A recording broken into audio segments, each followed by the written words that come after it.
पाश्चात्य देशांमध्ये डॉक्युमेंटेशनचं जे महत्त्व आहे, ते खूप लवकर जाणलं गेलेलं आहे आणि तिथे वेगवेगळ्या कला प्रकारांमध्ये वेगवेगळ्या आर्टिस्टनी अतिशय सुंदर अशा प्रकारचं डॉक्युमेंटेशन करून ठेवलेलं आहे.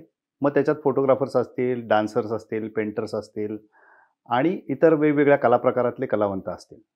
भारतात आता त्याची सुरुवात झालेली आहे असं म्हणायला हरकत नाही आणि हे काम अतिशय महत्त्वाचं आहे.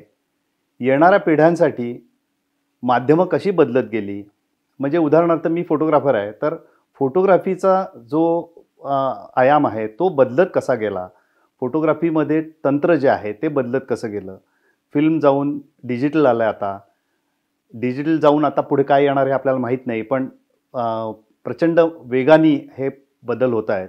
तर हे सर्व या डॉक्युमेंटेशनमध्ये जर का संग्रह करत गेलं याचं किंवा ते नोंदवत गेलं आपण जर का, तर त्याचा येणाऱ्या पिढ्यांना अतिशय महत्त्वाचा असा फायदा होऊ शकतो. तो म्हणजे बदलतं माध्यम हे कसं आहे आणि त्याचा पुढे किती विस्तार होणार आहे, हे त्या वेळच्या पिढीला ते त्या माध्यमाची ती फिल्म बघून कळू शकतं.